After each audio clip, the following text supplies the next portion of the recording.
We head into week number 4 of the high school football season as West Branch getting ready to take on Tipton. Time for our EMS Detergent Services game preview. And Jason, before we do that, we head back. Pretty good. Williamsburg comes to town last week, 31-7. And I can't quite figure. I mean, the Bears played a very good football game, but Williamsburg shot themselves in the foot several times. They had some opportunities where it could have been a lot closer. So I'm still just, is that a situation where the Bears just took advantage, or the Bears are just that good? I don't know. I think the defense is still the offense is putting up points, Stephen. You can add them together and do the average. We don't need to do that.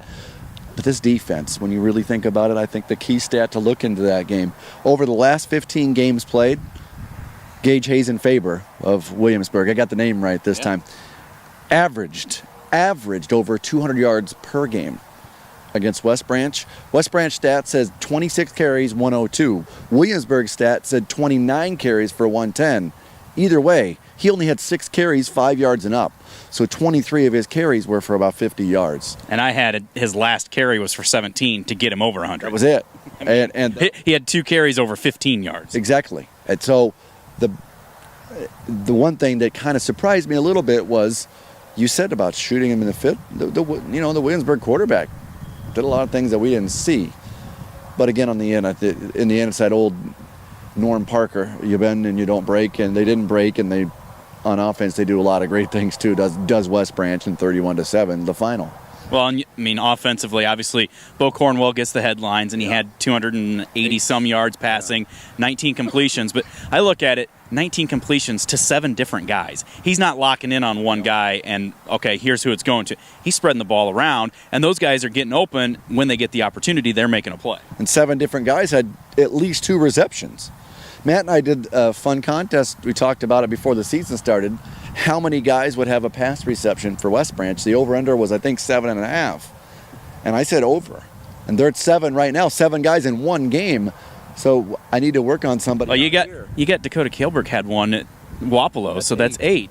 So I think maybe it was 8.5. Okay. So over 8.5. So one more guy. So I got to work on someone out here to get a certain reception. But I do like the fact that he's going through his progressions and finding the right guy at the right time. And when you only complete 62% of your passes, when you look at what has happened the first 2 games, it's like he only completed 62% of his passes. But anybody Class 1A in the state, and then I'll tip it back to you here. You look at anybody that's attempted over 50 passes this season. There have been 21 kids in 1A. There's only one of them over 65% completion, and it's Bo Cornwell. Well, he's been doing things. The offensive line's been doing things. Tanner Lukowski just kind of quietly churns out 130-some yards.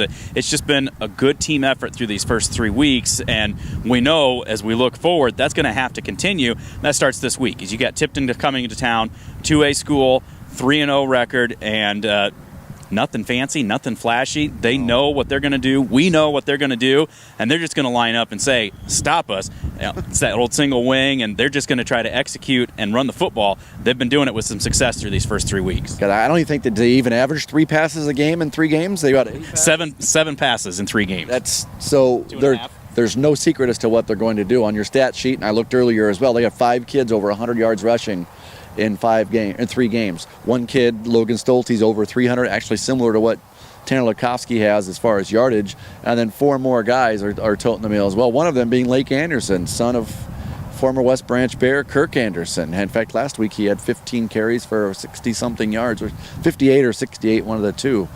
You're right. There's no secret. But with that single wing, I think you can watch the guards, and they usually are going to tip the play. Yeah. And I don't want to say tip it. They're going to make the play happen. When there's a big play, those guys are doing their job. It doesn't matter if they're 180 and 260 like they were last year.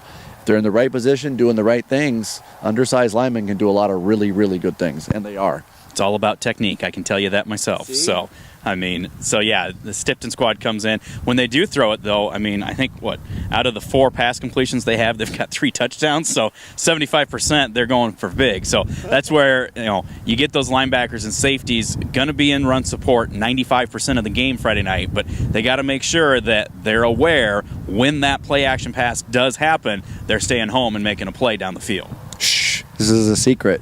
But they're actually working to defend some of those plays that they've been seeing. I'm sorry if I'm giving away the king's ransom here, but every team does that. It's called a scouting report.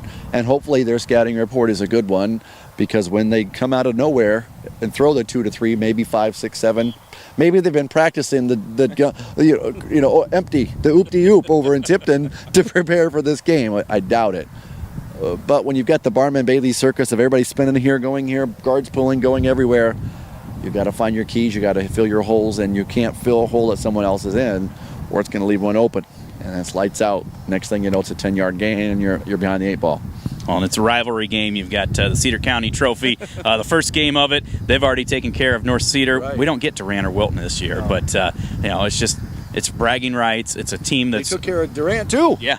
So they're raring for to go. They want to get this win here, but it's always a game that both teams get up for. It's just like West Liberty. It's a rivalry that goes back years, and so we know that we're going to have to be ready from that first whistle. If we go in thinking, it's just a kick over, push over game, that's not going to be the case. It's a rivalry that goes back to at least 1983, right?